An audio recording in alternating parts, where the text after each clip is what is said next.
This is my true story. I was a father who gave everything to his only son. I built his life from the ground up, paid his fees, built his business, and gave him the roof over his head. I thought one day he'd look at me with pride, but instead, he looked at me like a burden. One evening, he said, "Stop calling me Dad. You call me so much, I get disturbed." Those words broke something deep inside me, but I wasn't weak. I still had one thing left: power.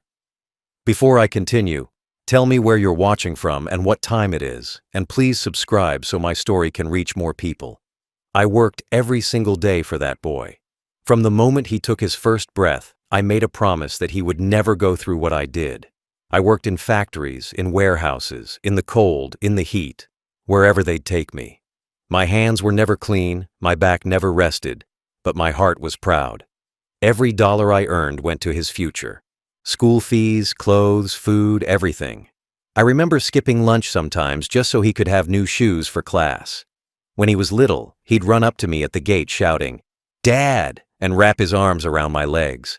That word used to be my whole world. I didn't have much growing up. My father died when I was young, and I learned early that love wasn't something handed out. You had to build it with effort. So that's what I did. I built mine through my son. I carried him on my shoulders to school, waited outside in the rain when he forgot his umbrella, and saved coins in an old box so he could go on every school trip.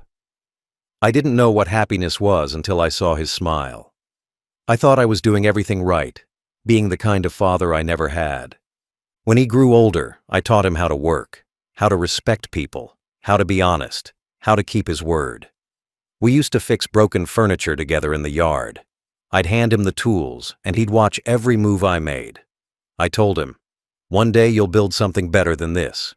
He used to nod and say, "I'll make you proud, Dad." And I believed him. Every time he said that, I felt my body get lighter, my pain go quiet.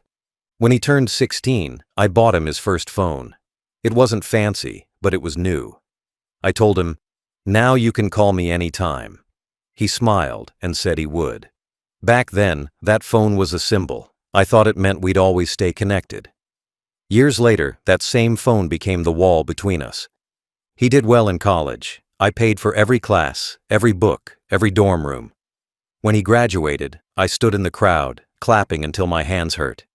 He didn't even look my way that day, but I didn't mind. I thought he was nervous, caught up in the moment.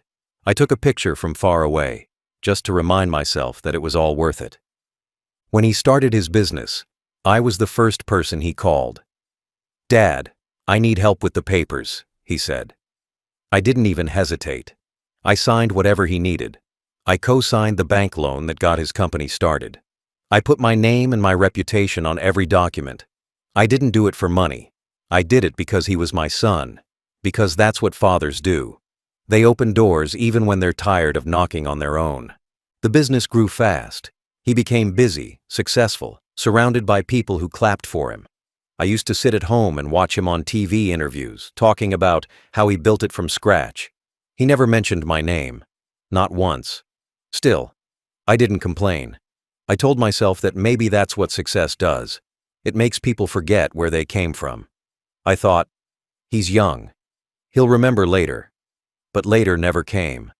When I called him, he'd answer less often.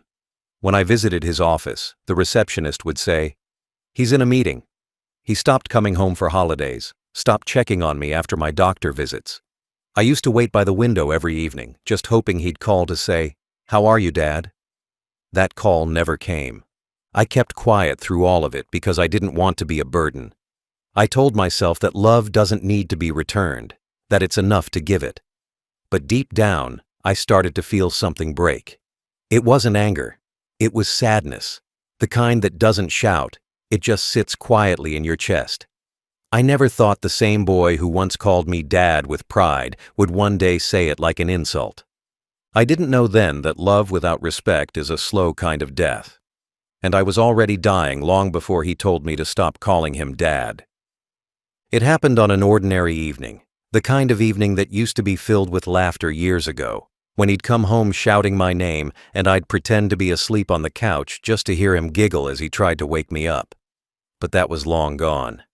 Now, It was just me, sitting alone in my small living room, staring at my phone, thinking whether I should call him again. I told myself maybe he was busy, maybe he was tired, maybe he'd forgotten to call.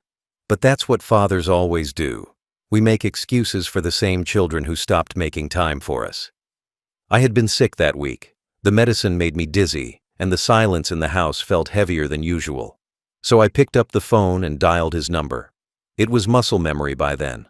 I had his number memorized, even though I wasn't sure he'd answer. After 3 rings, he did. For a second, I felt relief. I smiled and said, "Son, it's me." But before I could say another word, I heard him sigh. Not the sigh of someone tired, but of someone annoyed. "What is it now?" he said flatly. His tone hit me like cold wind. I froze for a second, confused, thinking maybe he was just stressed. I said, "Just checking on you, son. Haven't heard from you in a while." There was silence for a moment. Then, with a sharpness I'd never heard before, he said, "You don't have to keep calling me all the time. I'm busy. Stop calling me old man." That line echoed in my head. Old man. Not dad. Not even father. Just old man. Like I was some stranger disturbing his peace. I tried to laugh, hoping he'd realize how harsh that sounded. I said, all right, but you'll always be my boy, no matter how—" He cut me off before I could finish. "And stop calling me dad," he said. The room fell silent. The air felt heavy. My hand froze mid-air, holding the phone against my ear. I thought I misheard him, that maybe it was a bad connection. But he repeated it, slower this time, each word colder than the last. "Stop calling me dad." For a moment I couldn't breathe. My heart didn't break like glass. It cracked like wood, slow and deep. I didn't shout. I didn't argue. I just sat there, listening to the sound of my own breathing. He didn't hang up right away. He stayed on the line for a few seconds, maybe expecting me to say something. But I didn't. When he realized I had nothing left to say, he muttered something under his breath and disconnected. The phone screen went dark. I just stared at it, waiting for it to light up again, thinking maybe he'd call back and say, "I didn't mean that, Dad." But the light never came. The silence in that room was the loudest thing I'd ever heard. I remember looking at the photo on the wall, him as a child, sitting on my shoulders, his small hands gripping my head, both of us laughing. I reached out and touched the frame. It felt colder than the phone still warm in my hand. That night, I didn't sleep. I sat by the window watching the streetlights flicker, wondering how a single sentence could erase decades of love. I thought of every night I stayed awake working overtime to pay his tuition, every meal I skipped so he could eat better, every dream I gave up so he could chase his own. I thought of how proud I was the day he called me Dad for the first time. That one word used to mean everything to me. Now it was gone, ripped out of my life like it never belonged there. When morning came, I didn't feel angry. I felt empty, like the world had turned gray. People think betrayal comes with fire, with shouting and tears. But it doesn't. It comes with quiet words and an empty chair. I didn't tell anyone what he said. Not my neighbors, not my friends. I didn't want pity. I just wanted peace. But deep inside, I knew something had changed forever. He didn't just reject me as a father that night. He erased me from the story I had spent my whole life writing. And I didn't know it then, but that silence, the silence that followed those words, would become the start of everything that came next. The days after that call felt longer than any I'd ever lived. Every hour moved slow, like time itself didn't want to move forward. I stopped calling him, not because I didn't want to, but because I couldn't bear to hear that voice again, the one that made me feel like I didn't belong anymore. I'd sit in my chair by the window, staring at the street, pretending I was waiting for someone. But I wasn't. I was just trying to fill the silence. The phone stayed on the table beside me, fully charged, untouched. For the first time in years, it didn't ring. Word spreads fast in small towns. People started to notice that my son no longer visited. At the grocery store, one of my old friends asked, "Haven't seen your boy in a while. He must be busy with his company, huh?" I just smiled and nodded. I couldn't tell them the truth, that my son wasn't busy, he was gone. That he didn't just move away, he moved on. And I wasn't part of the picture anymore.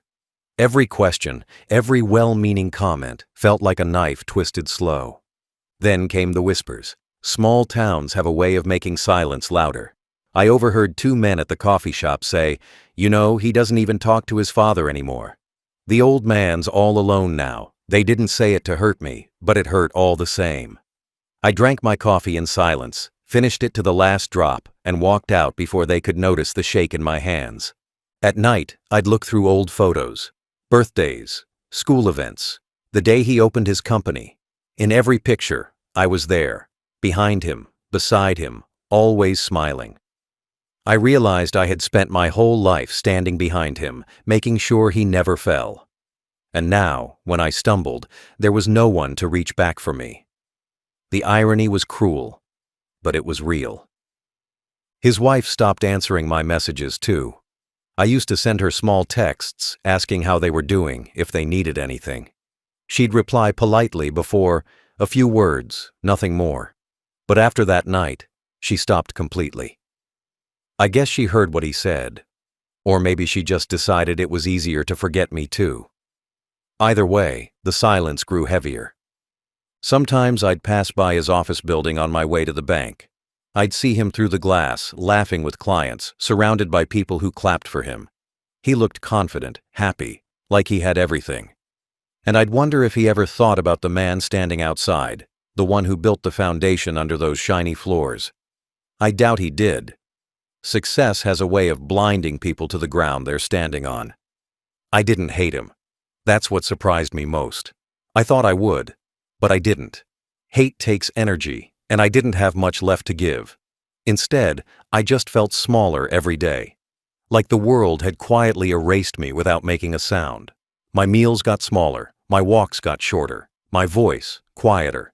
The few people who still called me sir at the market were the only ones who reminded me I existed.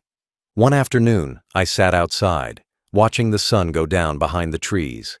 A neighbor walked by and said, "You should be proud. Your boy's company is on TV again." I smiled weakly and said, "Yes, he's doing well." Then I went inside and closed the door before the tears could fall. I didn't want anyone to see. The shame of being forgotten is different from any other pain. It doesn't shout. It just lingers, sitting heavy in your chest, reminding you of what you lost every time the phone doesn't ring. But as the days went by, the sadness started to turn into something else. Not anger, not revenge, clarity. I started to remember things I had forgotten. Documents, signatures, papers with my name still on them. He might have stopped calling me Dad, but legally, my name was still tied to everything he owned. His company, his assets, his success.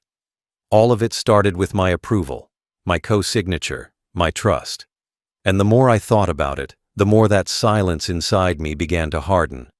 I wasn't powerless. I had just forgotten how much power I actually held. He may have taken my name out of his heart, but he hadn't taken it off his papers. And that, I realized, was the biggest mistake of his life.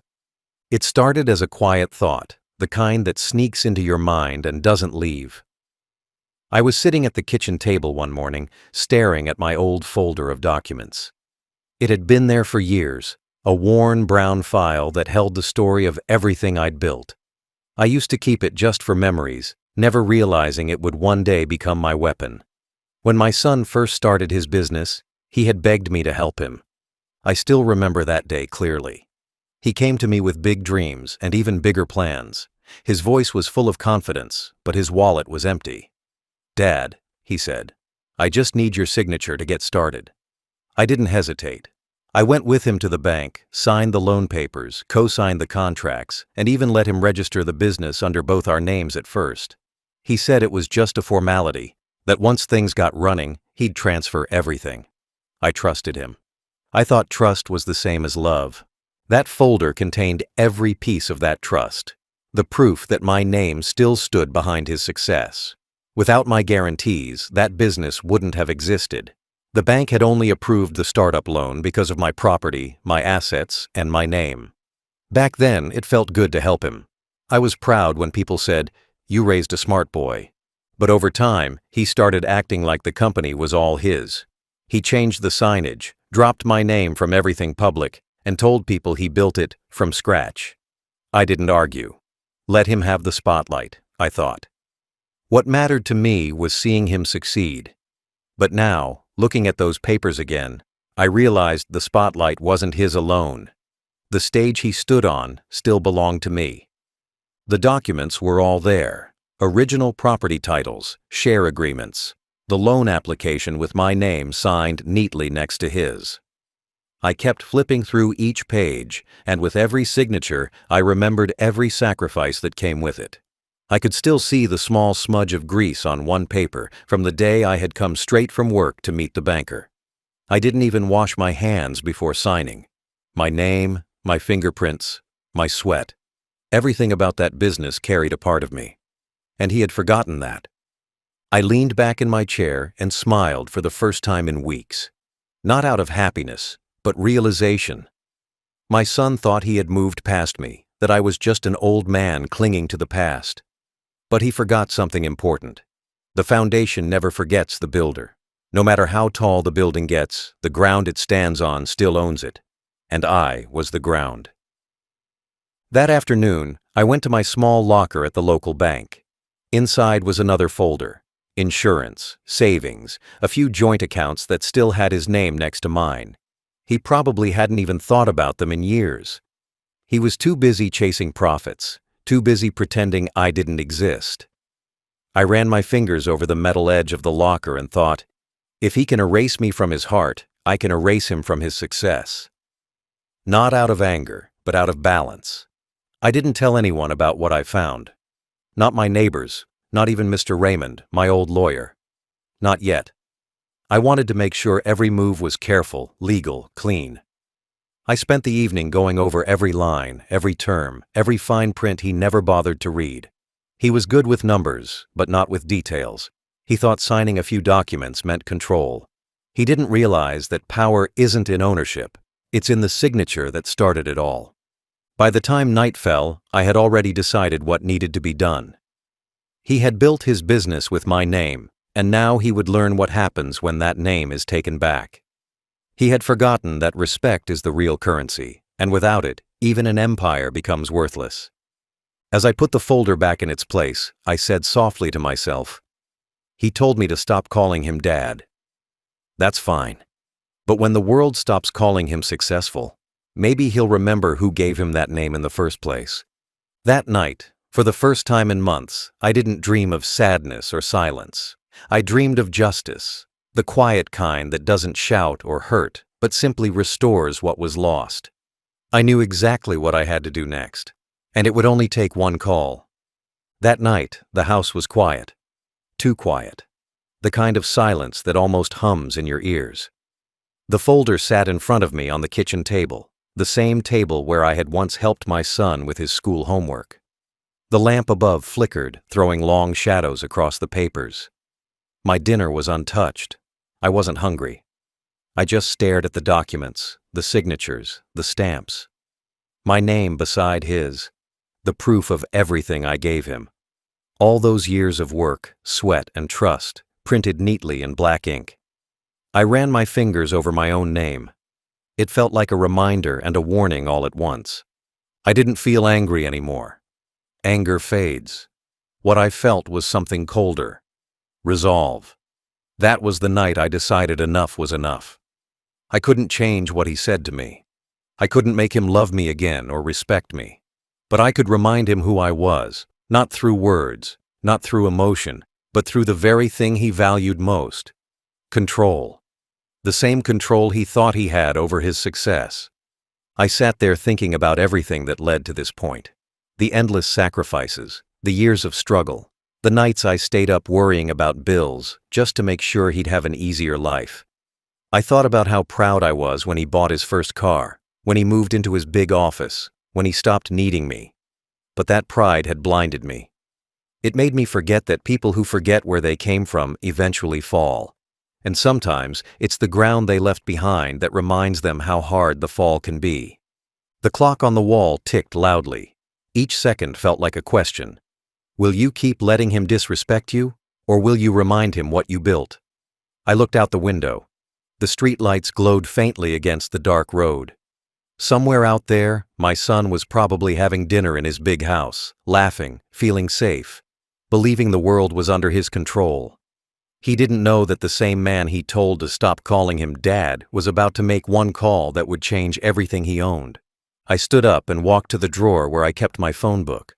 I'm old-fashioned. I still keep numbers written down. I flipped through the worn pages until I found the one I needed, Mr. Raymond, my lawyer.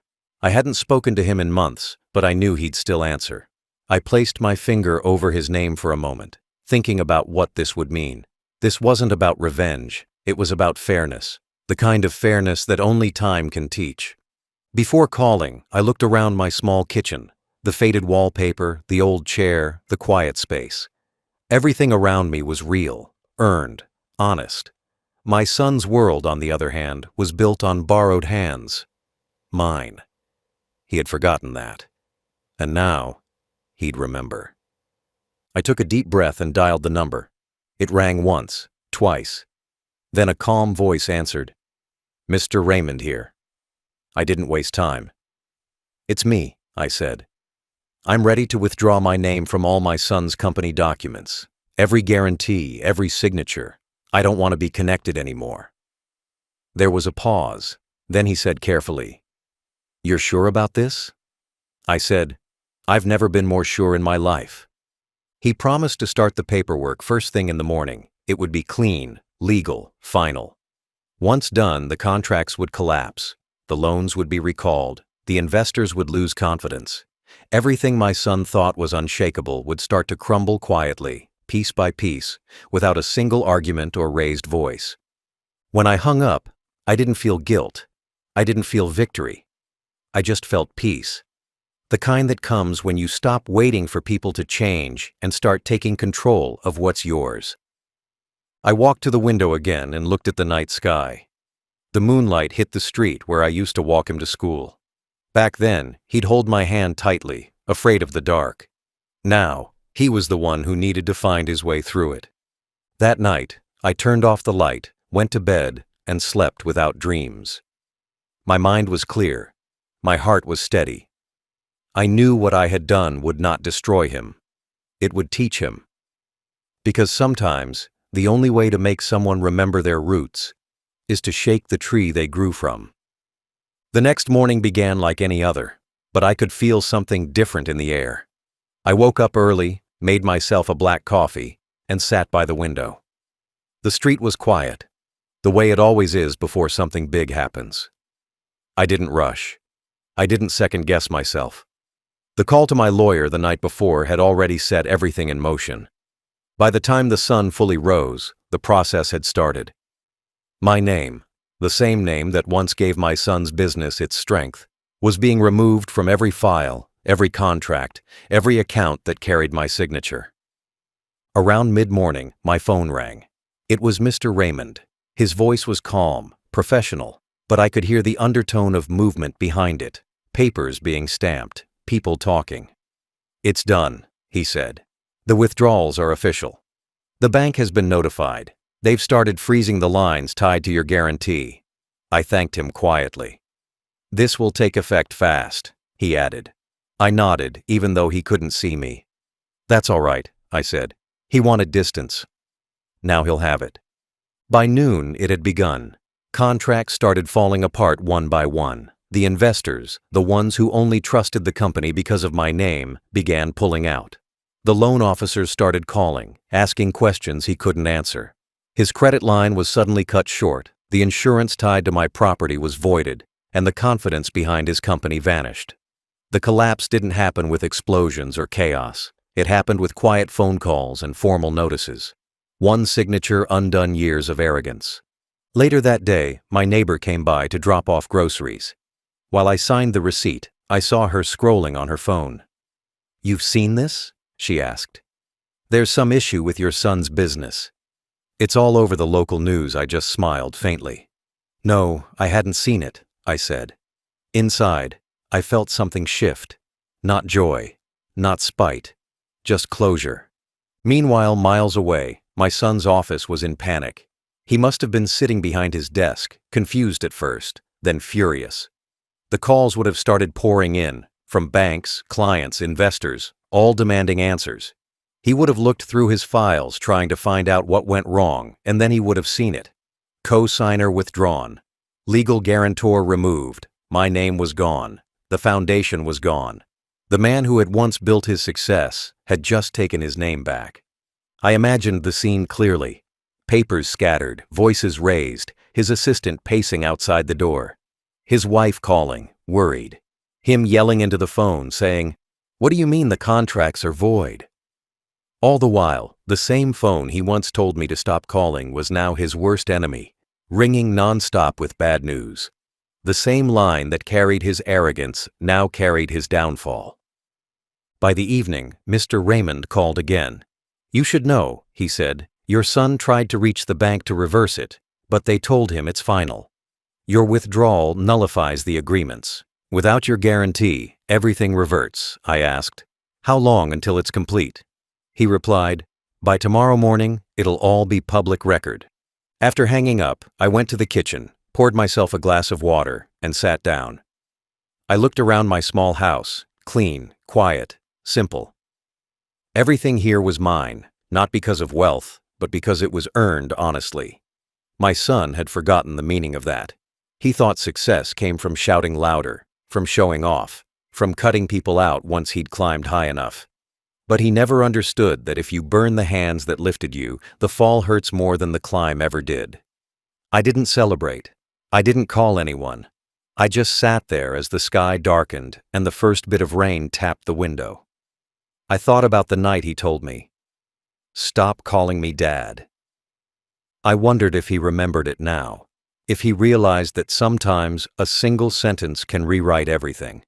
He told me to stop calling. I did. I made one call instead, the last one I'd ever need to make. That night, I slept peacefully. The storm had already started for him, but for me, the silence was finally calm. I had done nothing illegal, nothing cruel. I had simply reminded him of the truth, that respect and success share the same foundation, and once it's gone, everything above it falls. By the next morning, the entire town knew something was wrong.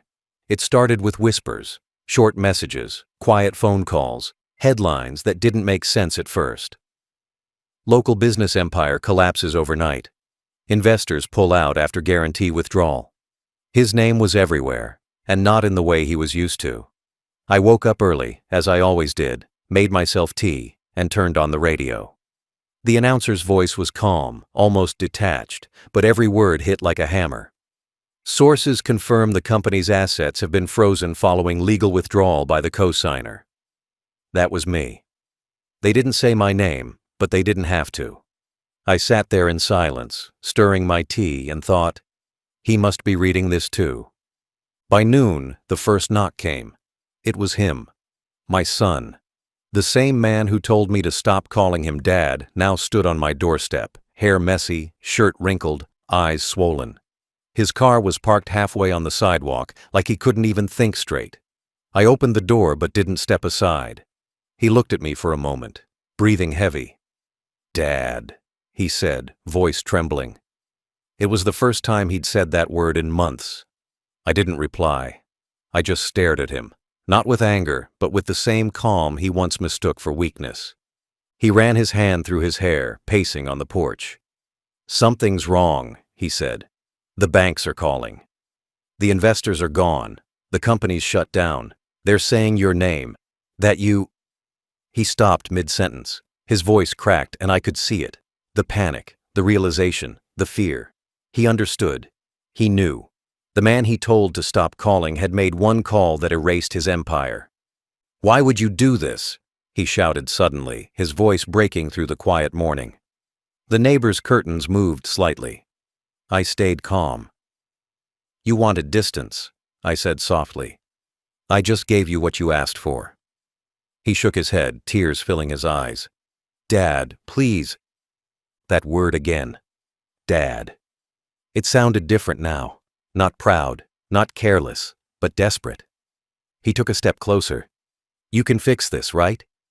You can call them. Tell them to reinstate it. His voice started shaking. Please. They're going to take everything. I looked at him and said nothing.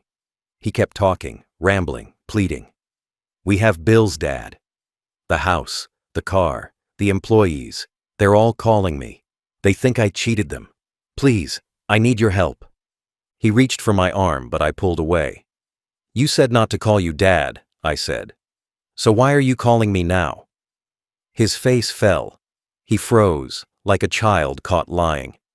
For a long moment, neither of us spoke. The wind picked up, carrying the faint sound of church bells from down the street. I could see it, the regret starting to sink in. The panic had turned into shame. He knew what I was saying was true. He had treated me like I was nothing, but now the man he ignored was the only one who could save him. He looked at the ground, shaking his head. I didn't mean it, he said quietly. I was angry. I didn't know what I was saying. I folded my arms and said, You knew exactly what you were saying. You just never thought it would cost you anything. He broke down then. His voice cracked, his hands trembled, and he started crying. Not out of pain, but out of realization. I'm sorry, he said. I was stupid. I thought I didn't need you. His words came out between sobs. Please, Dad, I'll fix everything. I'll do anything. He dropped to his knees on the porch. The neighbors were watching now, their blinds slightly open. I didn't care. I let him stay there because sometimes lessons aren't taught through lectures. They're taught through loss. I didn't shout. I didn't gloat. I just stood there, silent. He begged for a long time before finally whispering, Please forgive me. I didn't answer. I just said, Get up. Go home. Think about what respect costs because you just paid for it. As he walked away, shoulders slumped, I felt no hate, no satisfaction, just peace. He had finally learned what pride couldn't teach him, that no success built on disrespect can last. That night, I sat alone again, looking at the same phone he once told me to stop using. It was quiet now. No calls, no noise, just silence. But this time, that silence didn't feel lonely. It felt earned. The next day, I thought it was over. I thought he would take the loss, go quiet, and disappear for a while like proud men do when they fall. But by evening, I heard another knock. Softer this time. I didn't open it right away. I waited. The knock came again, steady, hesitant. When I opened the door, there he was, sitting on the porch steps like a lost boy.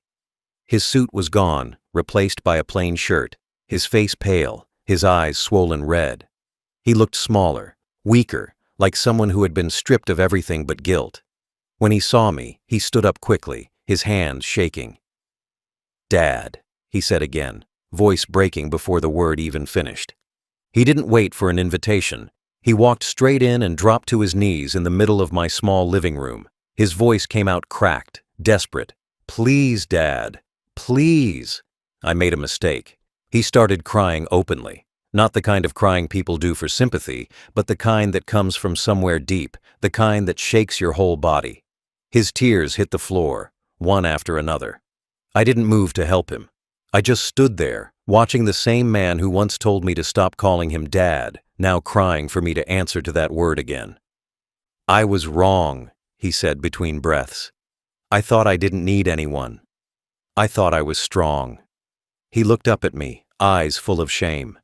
But you were right, Dad. Everything I had, it was because of you. His voice cracked again.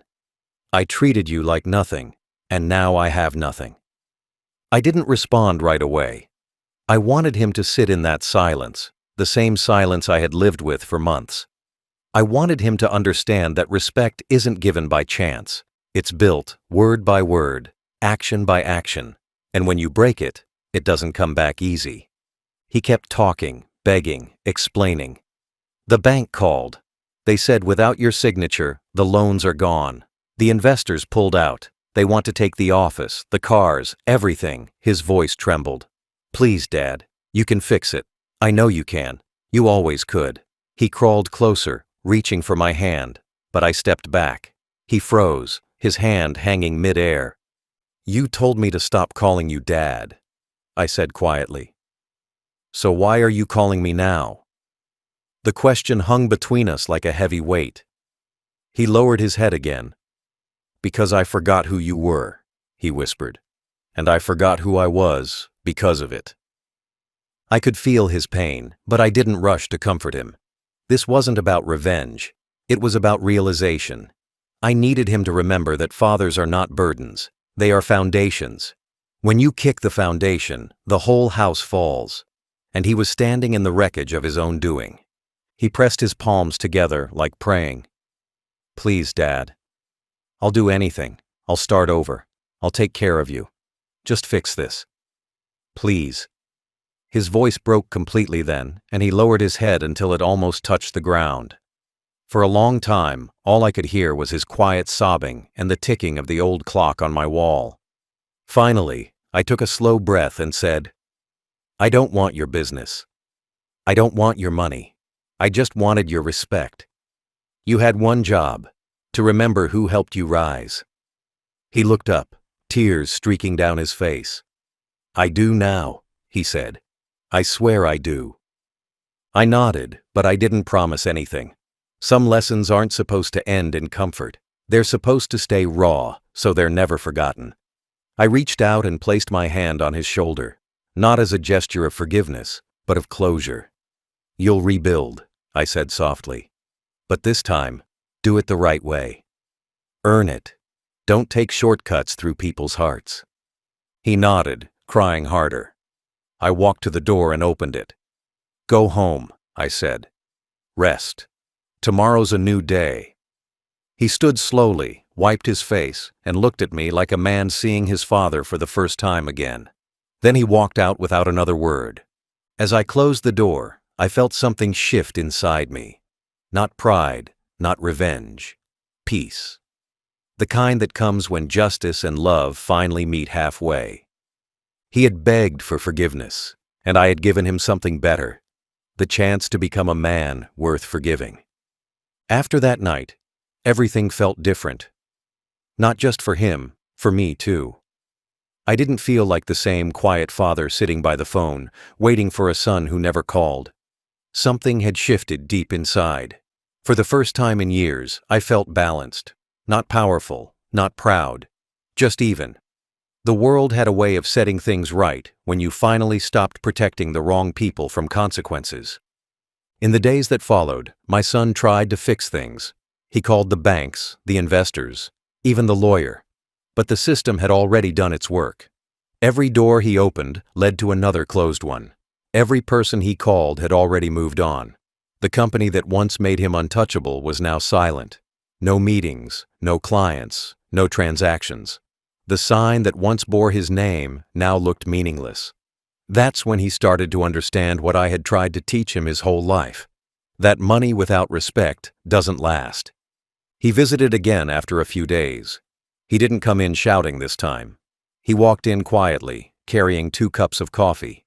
He handed me one and sat across the table. His hands still shook, but his voice was calm. I lost everything, he said. I looked at him and replied, No, you just found something else. He frowned. What's that? I said. Humility. We sat in silence for a while. He stared at the steam rising from his coffee, and I watched him, really watched him. For the first time in years, he wasn't pretending to be strong. He wasn't showing off or talking big. He was just a man facing the truth of his own actions. It was strange how losing everything had finally brought him back to himself. He started talking about rebuilding, not the company, himself. I don't want the business anymore, he said. I want to earn what's mine this time. I nodded. That was all I needed to hear, because this wasn't about revenge anymore. It was about learning. And now, finally, he was ready to learn. Over the next few weeks, I watched him change. He stopped dressing like a man trying to impress the world. He started showing up at the community center, helping out, fixing things for free. He'd visit me every weekend, clean the yard, cook dinner, and sit with me like he used to when he was young. The arrogance was gone. The distance was gone. In its place was something stronger: understanding. One evening, as we sat watching the sunset, he said, "Dad, I don't know how to repay you." I told him the truth. "You already did." He looked confused. I smiled. "You learned the lesson. That's enough." He didn't say anything, but I saw it in his eyes. He finally got it. Respect, responsibility, gratitude. The things I tried to teach him when he was a boy. But that success had buried under ego. The same lesson that life eventually dug back out with its own hard hands. He had learned what no book or business deal could teach: that the hands that raised you can also let you fall if you forget their worth. He started from scratch after that. Found a small job, rented a small apartment. He called me often, not out of habit but out of choice. Sometimes just to ask how I was, sometimes to tell me about his day. I never asked about the money or the company. None of it mattered anymore. What mattered was that I had my son back, not the businessman, not the prideful man, but the boy I once raised. People in town still whispered about what happened. They called me ruthless, cold. They said I destroyed my son's future. But I didn't destroy it. I saved it. Because sometimes, love doesn't mean giving more.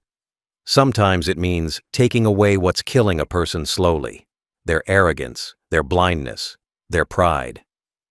I took that from him, and in doing so, I gave him himself back.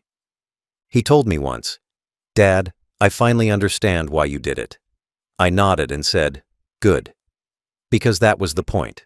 The lesson wasn't about power, it was about respect, the one thing that keeps families strong and hearts humble. He learned it the hard way, but he learned it, and that's all a father can hope for. It's strange how life comes full circle. The same son who once told me to stop calling him Dad now calls me every morning just to say good day. The same man who once laughed at my advice now asks for it before making a move. The same voice that once spoke with pride now speaks with gratitude. It didn't happen overnight, and it didn't happen easily. But it happened. Sometimes people need to lose everything to finally see what matters. My son had to lose his company, his house, his image, and his arrogance to finally find something worth keeping: respect. Now when he visits, he doesn't drive up in a fancy car or wear those sharp suits that once made him look untouchable. He comes in simple clothes, carrying groceries, asking if I need anything fixed around the house. I watch him quietly as he works, hammering a nail or cleaning the yard, and I see the boy I raised. Not the man success had changed, but the one humility brought back. There's peace in that.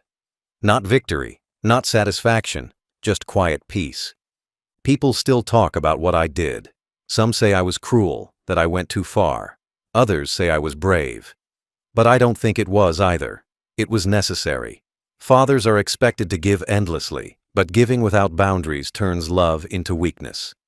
The day he told me to stop calling him Dad, something inside me broke. But that break also opened my eyes. I realized I had spent my life protecting him from every consequence. Every failure, every pain, every lesson, I shielded him. And because of that, he grew up thinking life would always bend for him.